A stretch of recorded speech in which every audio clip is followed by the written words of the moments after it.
Now let's join Marcia in her kitchen for a delicious recipe from the field. Today on Recipes from the Field, we're going to do sweet and sour venison meatballs. This is a family favorite of ours. Actually, Down Home Recipes, the cookbook that I came out with on page 9, this recipe is in that cookbook. You'll want to check it out. We're going to start off with some venison burger, deer, elk, antelope, whatever you have, venison burger. We're going to actually add in our milk, 1/4 cup milk, 1 egg, fresh eggs from the chickens, some breadcrumbs. It's a 1/3 cup breadcrumbs. You can use oatmeal or breadcrumbs, either one.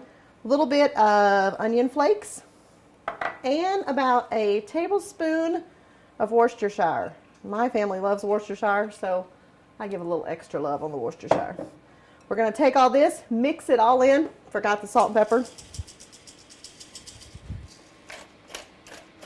There you go. We're going to mix this all in together, and then we're going to make our meatballs to the size that you desire. I like it just kind of about like the golf ball, like a golf ball size.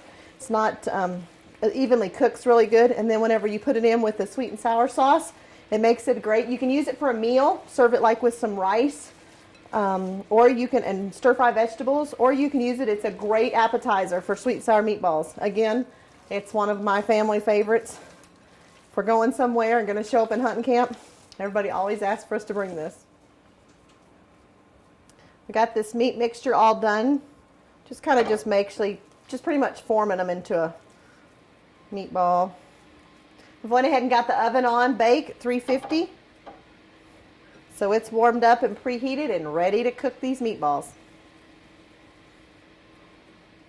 Got these meatballs ready to go. They are actually a little bit larger than the golf ball size, but they're going to cook down a little bit. So that's the kind that I start with.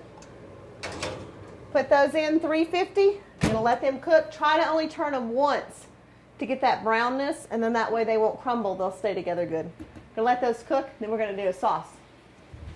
Okay, we've got those meatballs in the oven, so now I'm going to make the sweet and sour sauce. I've got a can of chunked pineapples.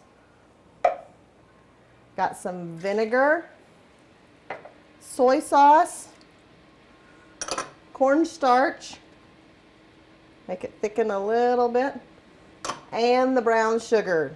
Add a little more sweetness. And this we're just going to put on a medium heat, and I actually just go ahead and turn it on, mix it all in whenever I put the meatballs in the oven, and just let it simmer. I found that the more that this just cooks in the pan, the flavoring just gets better and better. So we've got this on, going to turn it on, let it cook and simmer, then we're going to pull out those meatballs. Got these meatballs out of the oven. And I'm going to put them right into that sweet and sour sauce that we've had simmering on the stove.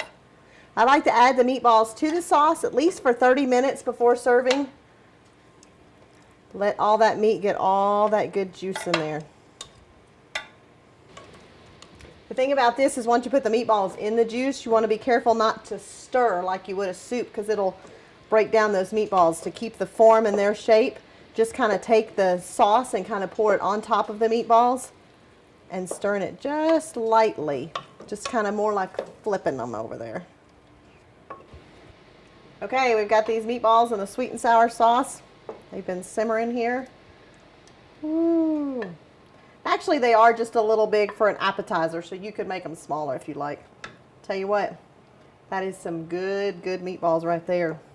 Venison, they've soaked in there. Also, the other thing is you can do this in a crock pot. Get your sauce in a crock pot. Put your meatballs in there and just turn it on low, and it just simmers all of that flavor, the sweet and sour flavor in there. It's good to go, so it can stay hot and ready the whole time until you're ready for your hunters to come in from the field. So that's your next recipe from the field, sweet and sour venison meatballs. Check us out on Facebook for all the new recipes. Also check out our website, shootstraighttv.com. We can't wait to see you next week.